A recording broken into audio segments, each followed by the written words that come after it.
And Darius, go ahead and get started. That'd be great. Okay, so hi everyone. My name is Darius Newhall.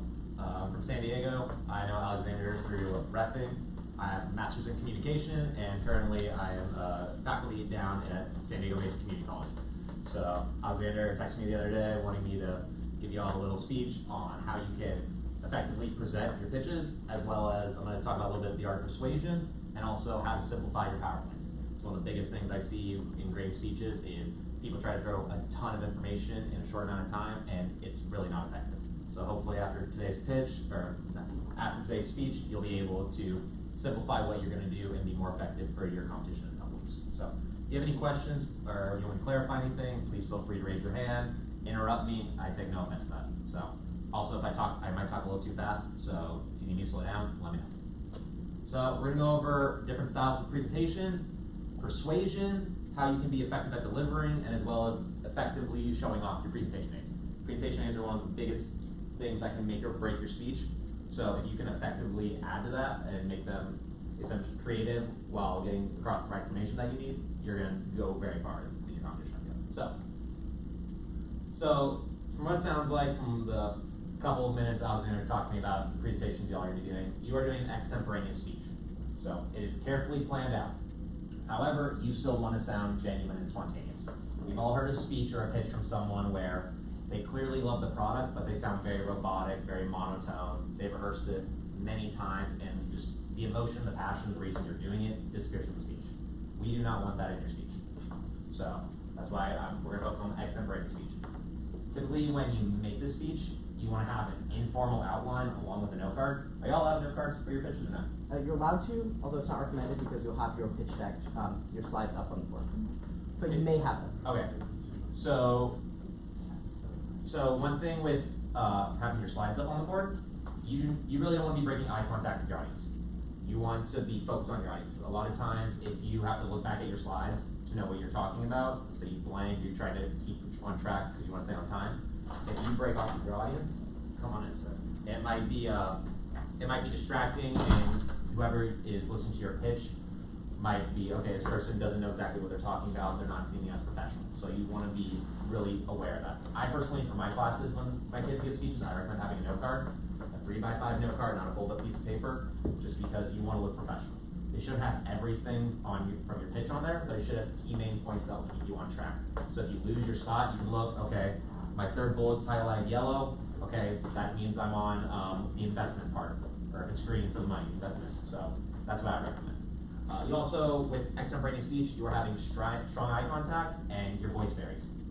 Eye contact is probably the biggest way you can be successful in your speeches. You can give the most amazing speech, and if you're just looking down, or looking up, or at your slides, or at one person staring at them until they feel very uncomfortable, or they give you the eyebrows back, sometimes that. You want to be careful of that. You always want to be very in your eye contact across the room. So I would definitely recommend you don't pick one person to stare at them. How many people are you talking to typically in these pitches? They'll have the 5 judges who are in the front, who are the key people they want to hit, and then there's also going to be an audience of probably 20 to 30 people. Audience behind the judges. Okay. So typically what you can do, especially if you don't like making eye contact with people, because sometimes that can be a little scary. If it's just a row of 5, pick the person on the left corner, pick the person in the middle, pick the person on the right, and just scan through. You don't stare at them a long time. You don't necessarily need to hit every one. You can kind of do like a sprinkler head back and forth, and you can vary your eye contact throughout. So for 30 seconds, maybe you're looking over here, and then you move it to over here after 30 seconds. So that's something you can do. So any questions on the type of speech y'all are going to be doing? Awesome. So organization is key. I will be honest, as a student, I was not very organized, and it cost me. There were times throughout my academic career where I'm like, man, if I had been organized, this would have been a lot better. So if you come in and your speech is not organized, it will be very obvious, it will show, and it will lessen your credibility. This is all about credibility. Establishing your credibility is what these investors want to see. From what I understand, you don't know these investors, you don't know these judges, and you have 30 seconds to make an impression. So if you do not come out as organized, prepared, it's gonna not end up working. So for your speech, you want to have an introduction. So typically that includes why you are up there. Why should we care? Then you are stating your goal of the speech, so by the end of the speech, I hope that you will invest in my product, company, so and so. And then it also previews what is going to be presented. How long are these pitches, relative? Anyone? How long are these pitches? 10 to 12 minutes. Okay. I guarantee you that in those 10 to 12 minutes, somebody is going to zone out during your presentation. It just happens. As humans, we are not very well equipped to actively listen for long periods of time. Typically, your attention span in a class, if you are at the top tier, like top 1%, is 20 minutes before you zone out. So that's why when I teach, after 20 minutes, I see everyone's eyes glossing over, okay, activity time, discussion question, get the kids talking, moving around, something like that. Because most people, after a few minutes, the brain starts shutting off, we get distracted, we're taking notes on our computer, we just get that pop-up notification. Come on. Someone? Oh, no worries. Come So, in, go get some food. Go sit down. yeah, grab it. 4 people, awesome. Grab some food, go sit down. Whatever, I'm grabbing the food. So, just with your introduction, you want to make sure that even if someone only listens to the first minute and a half of your speech, they know why you're there, what you're presenting, and the different points you're going to hit on throughout your speech. No worries. Glad you made it. So, anyone got any questions on the introduction section? Also, I'll be sending this PowerPoint to Alexander so you can distribute it to all of y'all if you'd like. So, And this recording should be up by the end of next week. I'll send it to him this afternoon. So, next up, you have the body section of your speech. This is the 2 to 4 main points of your pitch. That is, it all depends on what you want to talk about, but this is the reason why you are here. This is your main selling point. With your body points, you want to make sure that all your main points are equally strong. We've all heard of the sandwich method, right? Where you have, bread, 2 pillars of your foundation of your sandwich, and the meat in the middle. I don't believe in that. I think your sandwich should be all meat. Just have a steak. So, if one of your main points is weak and you kind of ramp up to the stronger main points, it doesn't look as good as if every one of your main points is equally as strong. I tell my students for their speeches that if it means you have 1 or 2 main points instead of 3 or 4, I'd rather you have the 2 main points because you're going to create a stronger argument.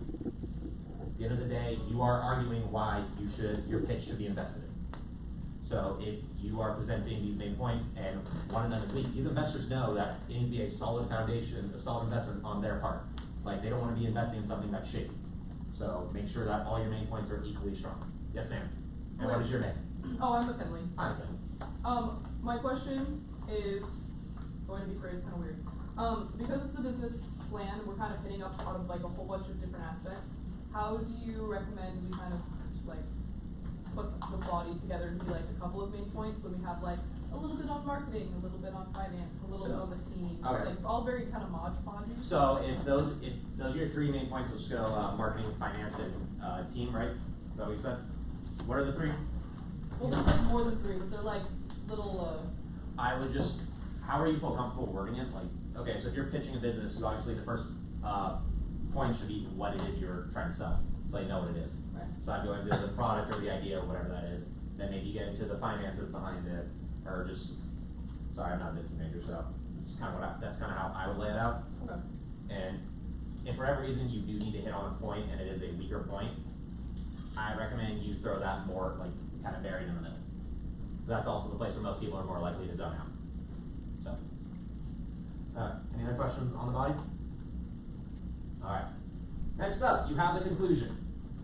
So, this is where the people realize you're wrapping up and they kind of wake up again.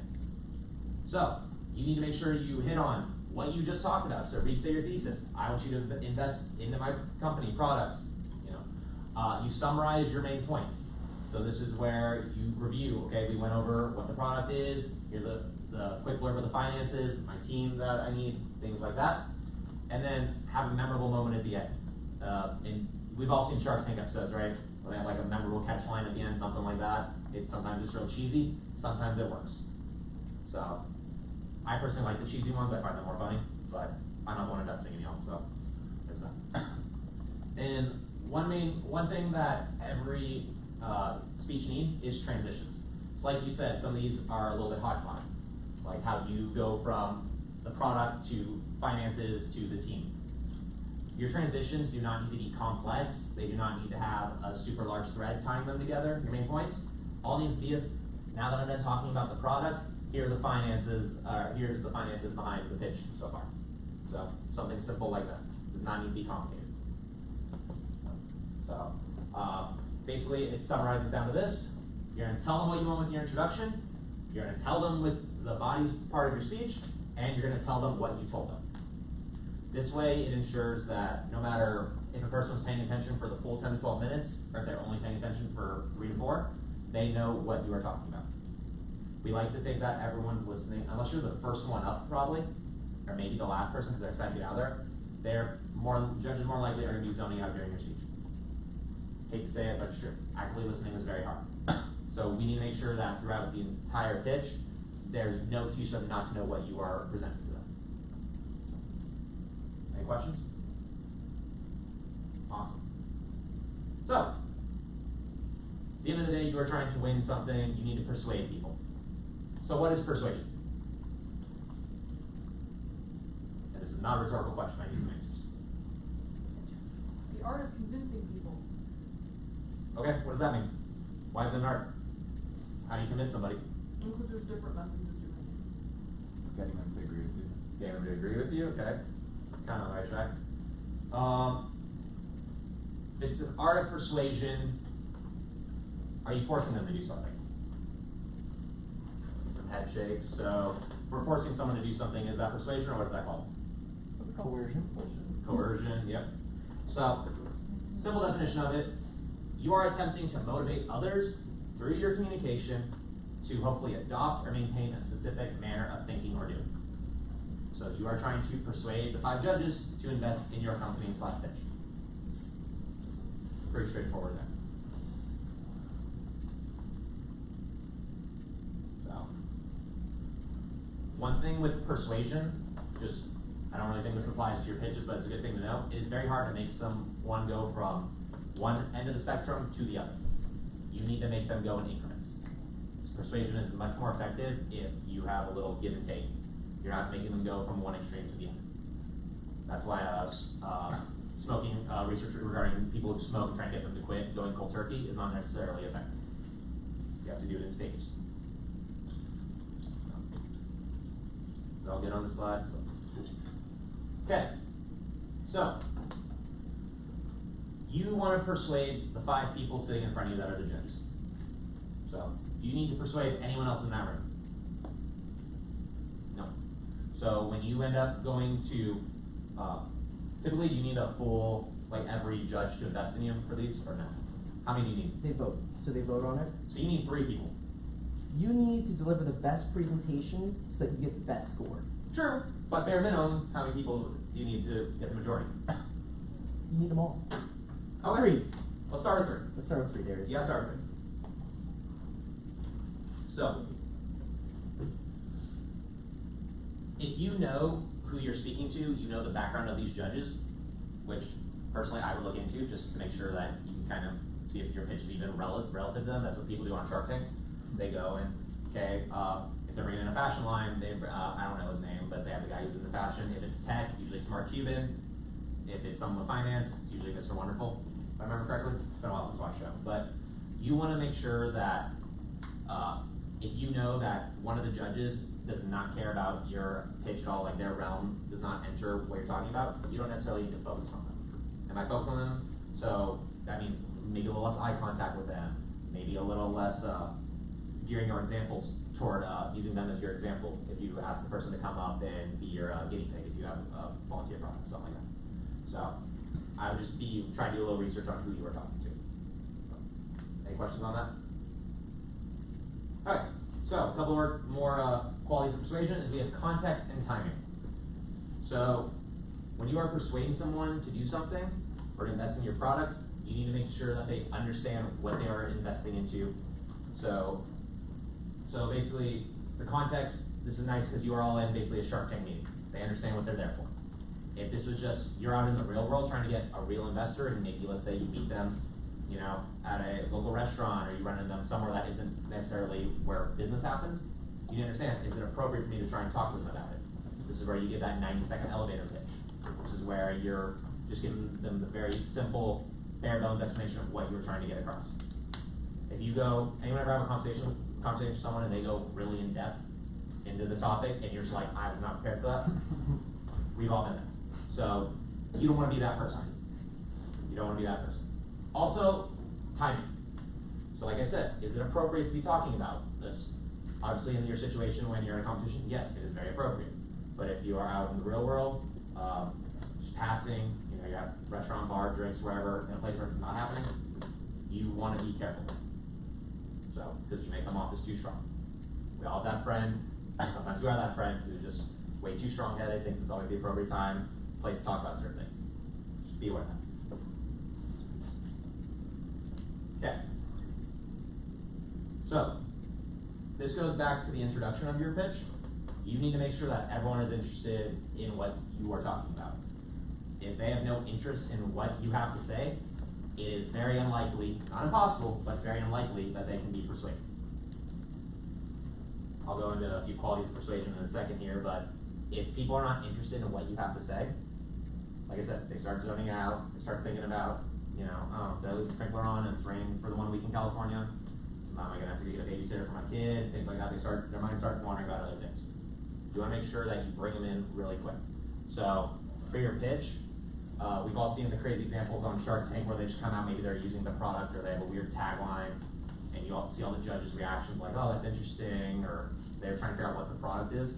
You can get your audience engaged like that, you're gonna do a lot better in terms of persuading them. And you wanna get them engaged as soon as you start speaking. The longer it takes, the harder it's gonna be to persuade them. If you're talking for 12 minutes and you finally get them interested at the 6-minute mark, you lost half your time right there to persuade somebody. And that's just an uphill battle you don't wanna fight. Make sense? Alright. So, a few factors that affect persuasion. There's 3 more on the next slide, but to start, we have reciprocity. So, this is, you're obliged to give when you receive something. You ever invite someone to a party? No? No? After dinner? Lunch? None? You offer to treat someone to lunch? You do that? Maybe not immediately, but in the back of your head, you're kind of thinking, okay, maybe next time they'll invite me out. So, kind of a give-take in terms of that relationship.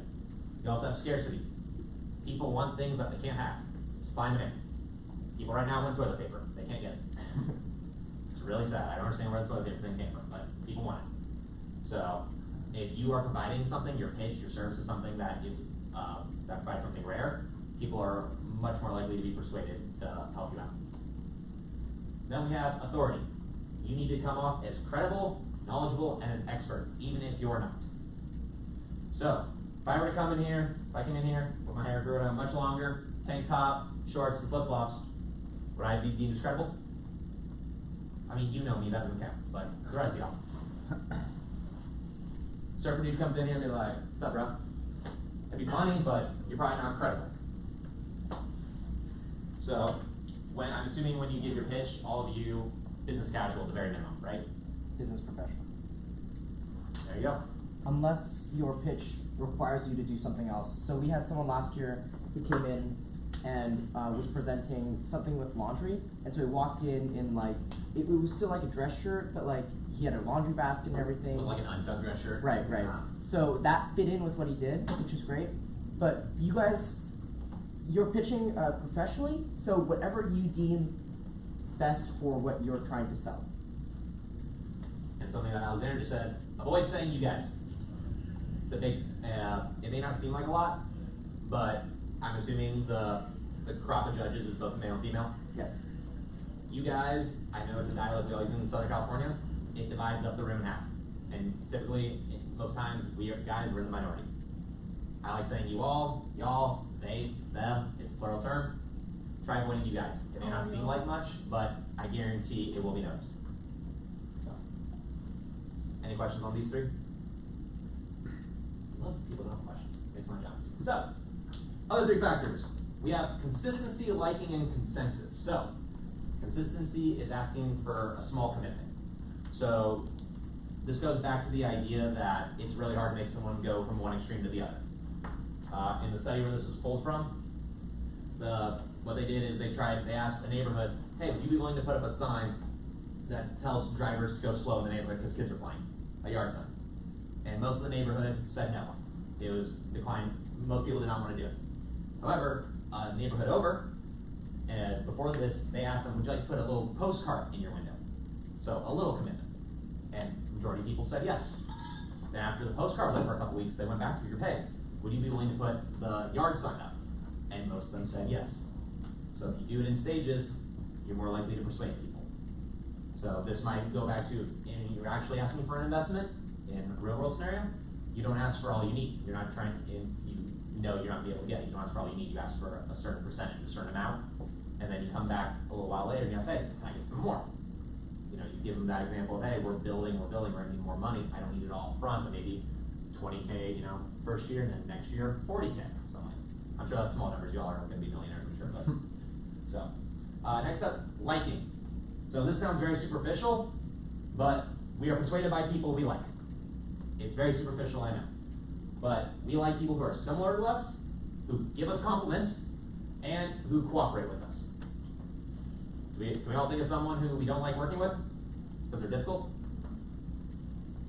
I'm sure everyone can. Wow, I didn't want to call them out. I don't want to say that, but so. You get pointed at?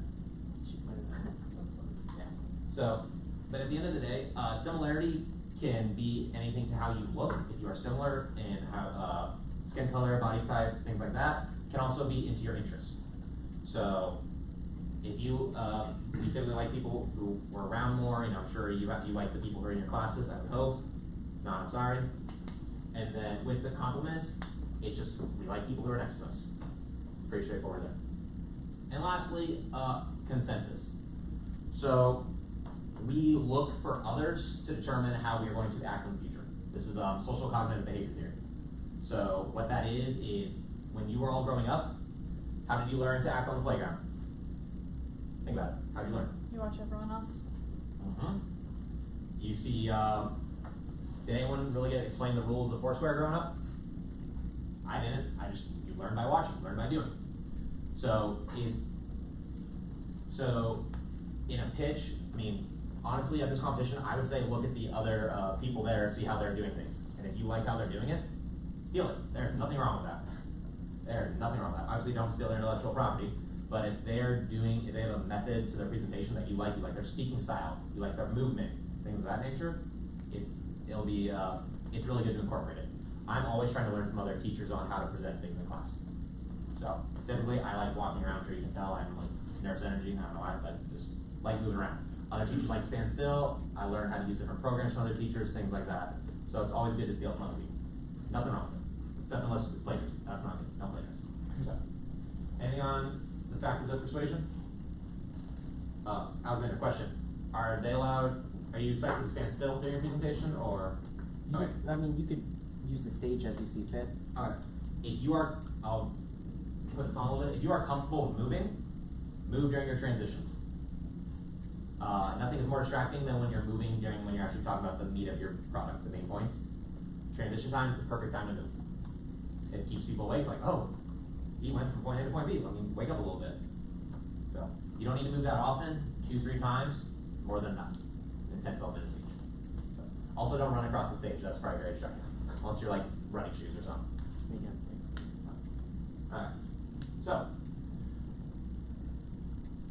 you have what your speech looks like, different persuasion skills, and now we're going to talk about how to effectively deliver. So let's put all these up here. So first up, you have your facial expressions. If your face does not match what you are saying, it's very awkward.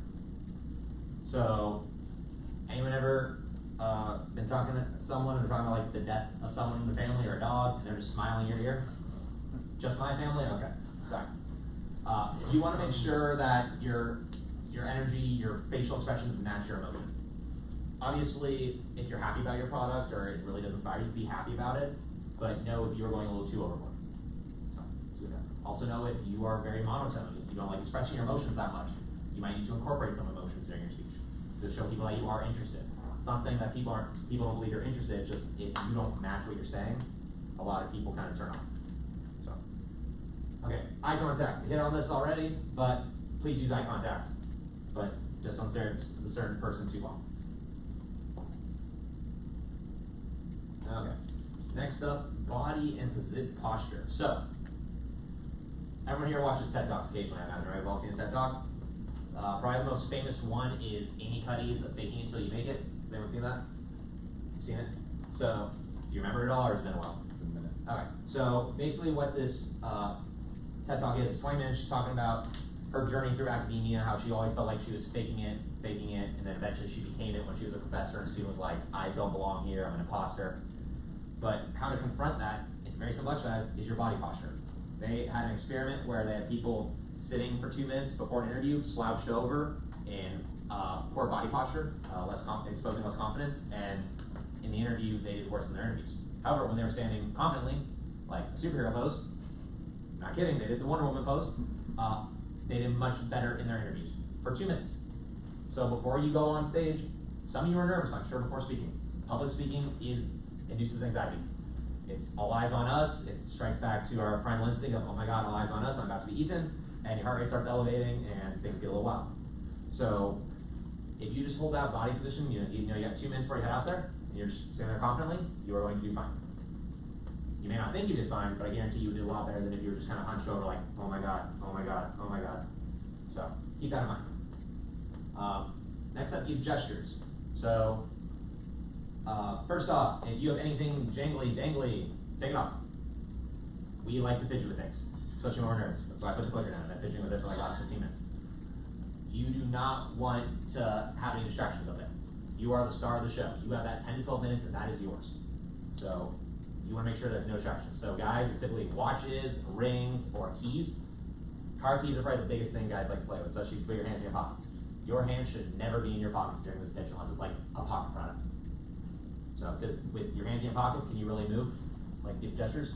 No, don't do that. Ladies, large earrings, bracelets, your hair. So many speeches, people fidget with their hair. Guys too, if you got like nice hair, you know, that's what I live with. So, make sure like your facial expressions, your gestures should fit. So don't be all over the place, wacky arm inflatable tube man. But you shouldn't just be standing there like a cardboard cutout. You should have a little bit of hand gestures to match. Even just pointing at your slides is enough of a hand gesture. So don't think you need to go too overboard. And lastly, your personal appearance. So make sure you look good. Bring an extra shirt if you know you're going to be eating food before that, or you're a sweaty person like me. Make sure you're cleaned up. Make sure you are just looking your best. For those of you that played sports, you look good, you feel good, you play good. It's the life motto I live by, so make sure you're doing that. Any questions on these? Cool. Alright, so some vocal elements in terms of that affect your delivery. Your rate of speech. If you are a fast talker, slow down. Take a breath. You have 10 to 12 minutes, and I guarantee you will get through all of your information. Guaranteed. Just slow down, take a breath. There's nothing wrong with silence. You just stop for a second, take a pause, and continue. Nothing wrong with that. That shows you are in control. That shows you might be nervous, but you are aware enough that, hey, I need to take a second. And that shows real composure up there, and it adds to your credibility. Your volume.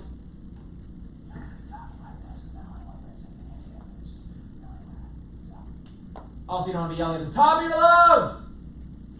I probably busted out the mic, so that's fine. Make sure you're talking in just a normal voice. Remember, only the 5 people in front of you need to hear you. I'm sure there's a mic on you in some regard, right? Yeah. So you do not need to be yelling into the mic. Your pitch, so how high or low your voice is. So I've had students with very high voices, and I have students with very deep voices. Just be aware of that. Some people get turned, the brain starts turning off depending on the pitch of your voice. So if you know your voice is like that, you might need to adjust. You also have your articulation. Nothing diminishes your credibility if you say a word incorrectly. That is like the jargon from your field. So make sure if your presentation is jargon heavy, you know the terms correctly. I have seen so many speeches go south because the person does not understand what they're talking about, mispronounces the word, then the definition is wrong, and just slippery slope a little bit. So be careful of that. And lastly, your fluency. This is the most difficult thing, in my opinion, to get rid of. Filler words. So's, you knows, ands, likes. These are very difficult to get rid of. I tell my students every semester, you will not get rid of these in a semester. It is impossible. I'm not gonna undo 20 some years of habit in your speaking, in your dialect. So you need to make sure that you are aware of these and reduce them to the best of your abilities. If you can eliminate them from your speech, more power to you. I tell my students every semester, we do an activity where they come up, okay, give us a 1 minute pitch, topic you're choosing. Every time they say a filler word, the class claps. Usually everyone has about 7 or 8 claps. It's mortifying. I know, that's the point though. It's low stakes, it gets everyone used to it. So you want to make sure that you reduce these filler words as much as possible. This is also good for interviews, things like that. You want to make sure that you come off as professional as possible, especially if you are coming into a job with little to no work experience, you're coming fresh out of college, and maybe you only have had an internship. If you can seem more credible by the way you're even talking and acting, it'll help you in the long run. At the end of the day, we all want a job and we all want to make money. So if this can help you out, more power to you.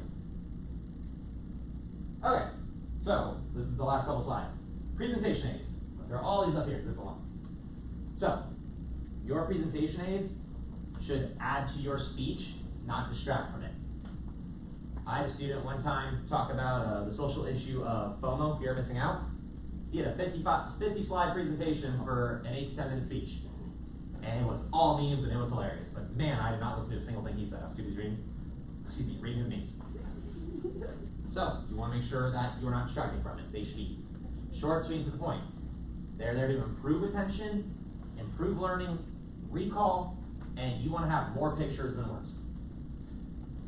Typically, if there's text on, it's hard with lectures because obviously there needs to be text, you need to understand what's going on, but in presentations where you're pitching the product, there should be more pictures, examples, some charts, things like that. If someone's reading what's on the slide, they're less likely listening to you. It's really hard for us to read and listen at the same time. We might be hearing what you're saying, but we're not listening. There is a difference. And also, if they might remember a picture from your slide or a video, something that was funny and sharp, it puts you in their brain and they're able to recall what they just heard about. They're more likely to understand what they just heard for the last 10 to 12 minutes. So pictures are better than words. So we have a couple types of presentation aids. So you all will be using multimedia presentation aids, I imagine. So that's Google Slides, PowerPoint, Prezi. I'm sure there's 2 other programs I'm not listing, but that's usually the go-to. So your PowerPoints need to be brief and clear. At the end of the day, you want graphs and tables on there, you want some charts, you want some pictures, you want video and audio. If you the more words you add, maybe just a title up there, that's fine. But the more words you add to it, the more distracting the slides can be. And like we said earlier, the slides are there to enhance your presentation, not repeat what you're saying. If you're already saying it in your speech, it should not be in a slide. Unless it's the main title of your product, pitch, whatever it is. So, that's that already. Video and audio, make sure that wherever you're at has the capability of showing what you need to show. Sometimes at campuses the Wi-Fi is wonky or there's filters, things like that. So you want to make sure you do a test run. If for whatever reason your video does not work, you better know what that video was going to say and you can summarize it in 30 seconds. Typically, your video should not take up more than 10% of your presentation time. So if you are giving a 10 to 12 minute speech, if you're showing a video, I would recommend it be between a minute and a minute 20. You do not want, if they could have just watched the video on your product, why are they listening to you? So. However, we can go old school, the way I grew up. So, for presentation aids, if it's an actual product, bring in your product. Nothing wrong with that. Show the people what they want. Show what they are investing in. So that's your object. You can also have your sensory aids. So we all see the chart saying where the people are selling food. It's the best thing to do. The different flavors, the scents, things like that. And also textures and odors. We remember all these things through flavors, textures, and odors. You're more likely to recall what the product is, what people are talking about, if they can associate it with a smell or a feel or even just a sensory overload, for example, a sound. So. Okay, anyone, who went on a vacation? Who's on their last vacation? Who went on a vacation like last year? No one? Y'all workaholics? Oh my gosh. Alexander, where'd you go? Japan. What'd it smell like? Smell like rice. Your dad would be so proud of that comment. So, but you tie your smell to different memories. I was just in Phoenix, like I said the other day, and at least when we were in Scottsdale, it smelled like steak and dry alcohol. So, that's kind of what it does. It's very true. Yeah. Also, you can have handouts. So, paper, pamphlet, trifold, whatever you need, pass those out to people. There's nothing wrong with doing it old school. Obviously, printing costs a lot more money than if you just make a PowerPoint, but if that's what you're good at, you have the ability to use those resources, use them. You can combine both of these, the high tech, so slides, as well with an actual physical object you're handing out. There's nothing wrong with doing both. Obviously, it takes more work, but if you have the ability to do it, I say do it.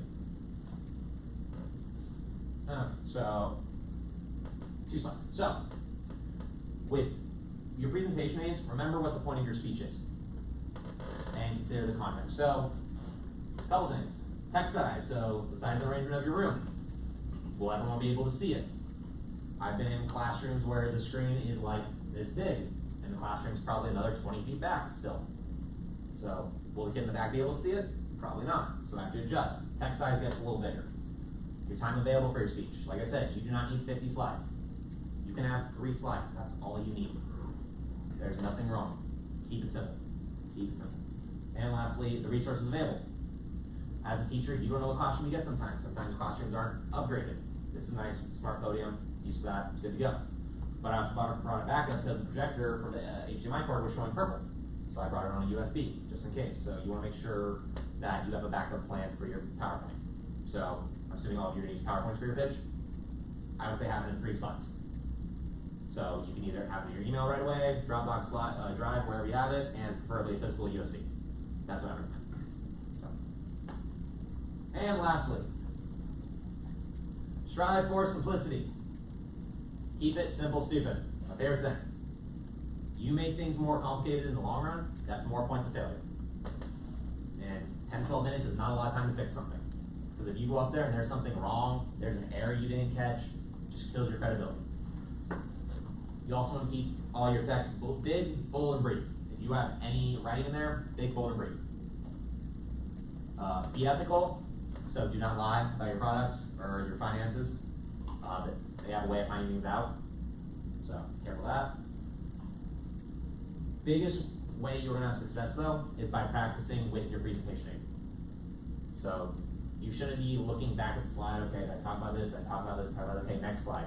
You should know all the points on your slide without looking at it. That's what your note card's for. I personally prefer a note card, but I guess that's not quote-unquote professional, so I'll let Alexander decide that one. You're permitted to have one if you'd like. If you're allowed to use a resource, why not use it? I don't know, that's just my personal opinion. And lastly, like I said, once again, have a backup plan. Backup plans are good. So, any questions? Yes, sir. If I bring a handout, let's say an example of a product I'm trying to sell or present, when should I give that to the jury? At the beginning or during the presentation? Depends. So, if it's a complex product, like they might need some time to figure it out, maybe at the beginning, and then you start introducing it. If they, I don't know, what's your pitch? The what? What's your product? What's your product? It's like a pillow. I would give it to them at the beginning. Here's some comfort before you listen to my speech for the next 10, 12 minutes. That's what I would do. And I honestly, this depends on a case by case. So, but if it's a pillow and you want them to be relaxed, be comfortable, I mean, as a grader, if you make, and like as a judge in forensics debates, things like that, if you make my life easier, I already like you right away. So, if you're making my life easier, more comfortable, not gonna complain too much there. Just be careful they don't fall asleep, especially if you're like middle of the day. That'd be the only thing I'd worry about. So. Any other questions? All right, I'm done talking. So, what does that mean, Alexander? Thank you.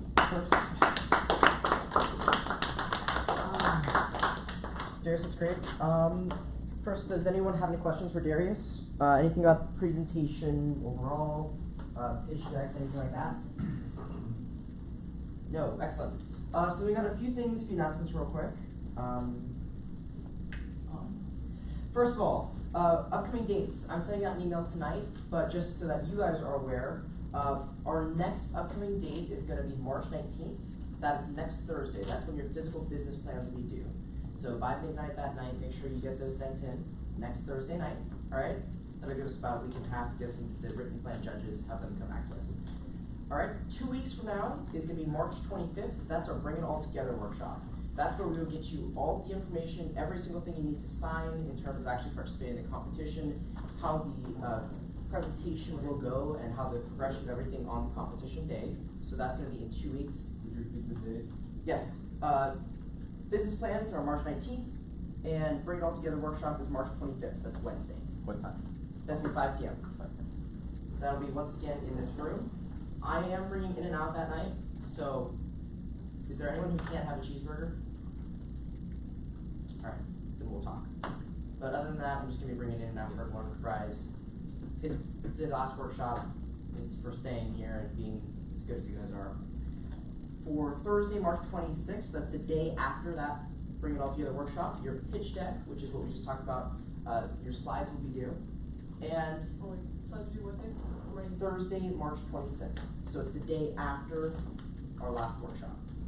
And that week is going to be a lot of business plan competition. I know, I understand, but we just want to make sure that we have everything to you guys. So that Wednesday of that week, that's in the March 25th, is the workshop. The Thursday, the pitch deck is due. The Friday night is the mixer, and then the Saturday is the actual competition.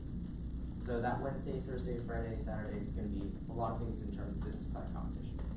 Friday night, mixer starts at 5 p.m. It's going to be upstairs in 302. That is the time that you will be doing your 90-second fast pitch. All right. The 90-second fast pitch is where you take one person from your team and you just put together 90 seconds of real quick what your competition is. I have a 90-second fast pitch for the business plan competition itself, and it's like, hi, my name is Alexander Catano. We have the business plan competition XYZ. This is what we do. This is where we do it, and this is why we do it. Thank you very much. 90 seconds done. We have a clock, and we have a guest judge who comes. That is also a mixer event. So what we've done is we've brought business professionals there so that they can actually speak with you guys, sort of talk to you about your businesses, talk about your plans. You're welcome to ask them any questions you have, because the main presentation, of course, is Saturday.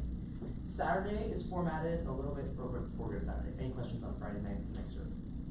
Okay. Saturday is where we have our competition. It will take place from 8 a.m. to about 11. Then we leave for lunch, judges deliberate, they come together, we put together our scores, and in the early afternoon, probably about 12:30 or 1, we have the actual presentation of awards. Any questions regarding anything coming up in the next couple of weeks? Yes? What were the dates on that weekend where we have to present?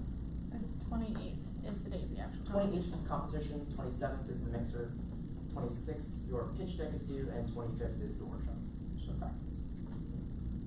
I know it's a lot of things in that quick succession. I am here as a resource for you guys. We want to make sure that you guys are succeeding and doing everything possible. And if I can help you get there with anything, please let me know. I think I have a meeting with Gio tomorrow, and I met with Jacob earlier today. So we're getting things done. All right. Are there any other questions or anything we can answer? All right.